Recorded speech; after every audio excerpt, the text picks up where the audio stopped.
सभी भक्तजनों को मेरा निवन प्रणाम। राम राम, जय श्री कृष्णा। पूनम सिहाग की दुनिया में आप सभी का बहुत बहुत स्वागत है। भक्तजनों, हम श्रीमद् भागवत की कथाओं का श्रवण कर रहे हैं। आज हम जिस कथा का श्रवण करेंगे उसका नाम है कथा जड़ भरत की। राजऋषि भरत ने जब मृग शरीर का त्याग किया तो उन्हें ब्राह्मण का शरीर प्राप्त हुआ। ब्राह्मण का शरीर प्राप्त होने पर भी उन्हें अपने पूर्व जन्म का ज्ञान पहले की भांति बना रहा। उन्होंने सोचा, इस जन्म में कोई विघ्न बाधा उपस्थित न हो जाए, इसलिए उन्हें सजग हो जाना चाहिए। वे अपने कुटुंबियों के साथ पागलों सा व्यवहार करने लगे, अर्थात ऐसा व्यवहार करने लगे कि जिससे उनके कुटुंबी यह समझे कि इसके मस्तिष्क में विकार उत्पन्न हो गया है। जड़ भरत के पिता उन्हें पंडित बनाना चाहते थे, किंतु बहुत प्रयत्न करने पर भी वे एक भी श्लोक याद नहीं कर सके। उनके पिता ने उन्हें जड़ और मूर्ख समझा। पिता की मृत्यु के पश्चात माँ भी चल बसी। कुटुंब में रह गए भाई और भाभियां। भाई और भाभियां जड़ भरत के साथ बहुत बुरा व्यवहार करती थी। जड़ भरत इधर उधर मजदूरी करते थे, जो कुछ मिल जाता था खा लिया करते थे और जहां जगह मिलती थी सो जाया करते थे। सुख दुख और मान सम्मान को एक समान समझते थे। भाइयों ने जब देखा कि उनके छोटे भाई के कारण उनकी अप्रतिष्ठा हो रही है, तो उन्होंने उन्हें खेती के काम में लगा दिया। जड़ भरत रात दिन खेतों की मेड़ों पर बैठकर खेतों की रखवाली करने लगे। वे शरीर से बड़े स्वस्थ और हट्टे कट्टे थे। उन्हीं दिनों एक डाकू संतान प्राप्ति के लिए एक मनुष्य की भद्रकाली को बलि देने जा रहा था, किंतु जब बलि का समय प्रस्तुत हुआ तो वह मनुष्य भाग गया। डाकू ने अपने साथियों से कहा कि वे बलि के लिए किसी दूसरे मनुष्य को पकड़कर लाएं। डाकू के साथी किसी दूसरे मनुष्य की खोज में निकल पड़े। उनकी दृष्टि खेत की मेड़ पर बैठे हुए जड़ भरत पर पड़ी। वे शरीर से स्वस्थ और हट्टे कट्टे तो थे ही, डाकू के साथी उन्हें पकड़कर ले गए। डाकू सरदार ने जड़ भरत को सुस्वादु भोजन खिलाया, फिर उन्हें माला पहनाकर बलि के लिए भद्रकाली के सामने बैठा दिया। ज्यों ही डाकू उन पर खड़ंग चलाया, त्यों ही हुंकार के साथ देवी प्रकट हो गई। उन्होंने डाकू के हाथों से खड़ंग छीनकर उसी खड़ंग से उसका मस्तक काटकर फेंक दिया। यह देख डाकू के दूसरे साथी भाग गए। जड़ भरत पुनः खेत की मेड़ पर जाकर बैठ गए और पहले की भांति रखवाली करने लगे। एक दिन राजा रहुगण पालकी पर बैठकर आत्मज्ञान की शिक्षा लेने के लिए कपिल मुनि के पास जा रहे थे। मार्ग में पालकी के एक कहार की मृत्यु हो गई। राजा रहुगण ने अपने सेवकों से कहा कि वे कोई दूसरा कहार खोज कर लाए। रहुगण के सेवक किसी दूसरे कहार की खोज में निकल पड़े। उनकी दृष्टि खेत की मेड़ पर बैठे हुए जड़ भरत पर पड़ी। सेवक उन्हें पकड़कर ले गए।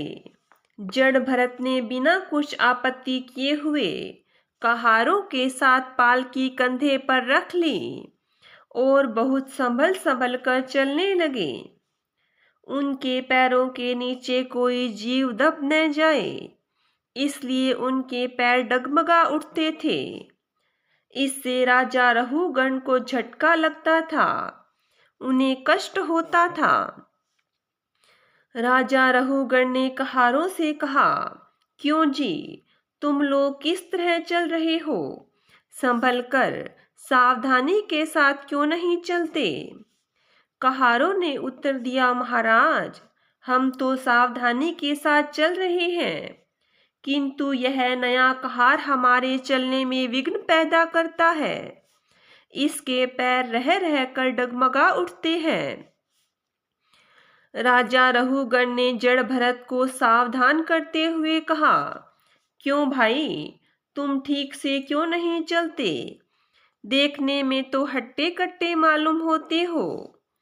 क्या पालकी लेकर ठीक से चला नहीं जाता? सावधानी से मेरी आज्ञा का पालन करो, नहीं तो दंड दूंगा।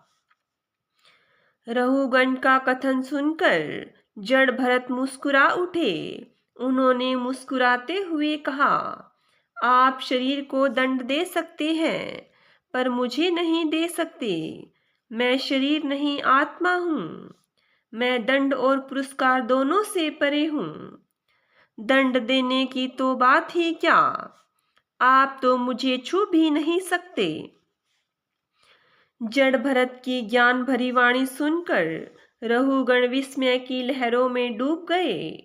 उन्होंने आज्ञा देकर पालकी नीचे रखवा दी।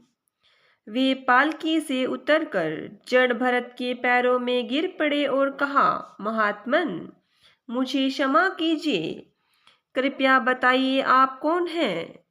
कहीं आप वे कपिल मुनि ही तो नहीं हैं जिनके पास मैं आत्मज्ञान की शिक्षा लेने जा रहा था?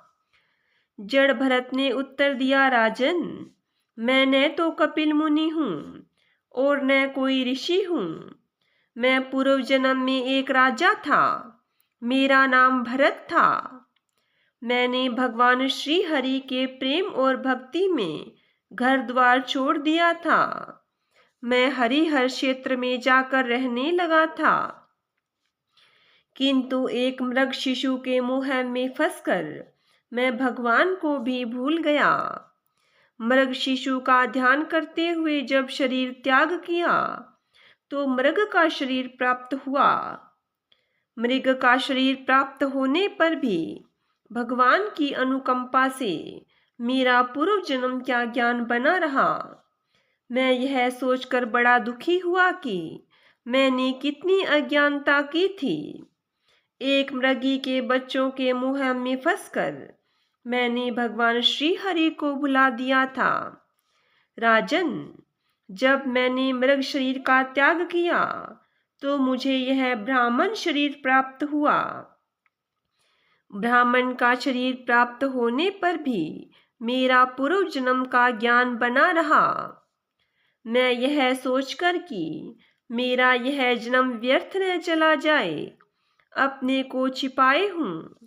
मैं दिन रात परमात्मा रूपी आत्मा में लीन रहता हूँ। मुझे शरीर का ध्यान बिल्कुल नहीं रहता। राजन, इस जगत में न कोई राजा है, न प्रजा, न कोई अमीर है, न कोई गरीब, न कोई कृशकाय है, न कोई स्थूलकाय, न कोई मनुष्य है, न कोई पशु। सब आत्मा ही आत्मा है, ब्रह्म ही ब्रह्म है। राजन, मनुष्य को ब्रह्म की प्राप्ति के लिए ही प्रयत्न करना चाहिए। यही मानव जीवन की सार्थकता है। यही श्रेष्ठ ज्ञान है और यही श्रेष्ठ धर्म है। रहुगण जड़ भरत की अमृत ज्ञान पाकर तृप्त हो गए। उन्होंने जड़ भरत से निवेदन किया, महात्मन, मुझे अपने चरणों में रहने दीजिए, अपना शिष्य बना लीजिए। जड़ भरत ने उत्तर दिया, राजन, जो मैं हूँ वही आप हैं। न कोई गुरु है, न कोई शिष्य, सब आत्मा है, ब्रह्म है। जड़ भरत जब तक संसार में रहे, अपने आचरण और व्यवहार से अपने ज्ञान को प्रकट करते रहे। जब अंतिम समय आया तो चिर निद्रा में सो गए, ब्रह्म में समा गए। यह सारा जगत ब्रह्म से निकला है और ब्रह्म में ही समा जाता है। ब्रह्म की इस लीला को जो समझ पाता है उसी को जगत में सुख और शांति प्राप्त होती है।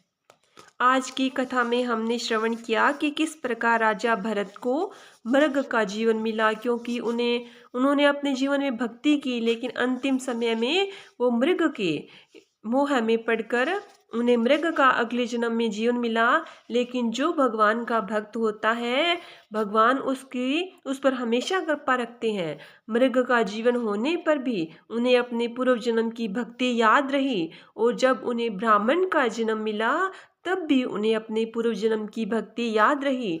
इसलिए हमें भगवान की भक्ति करनी चाहिए, क्योंकि भगवान के भक्त का कभी भी नाश नहीं होता।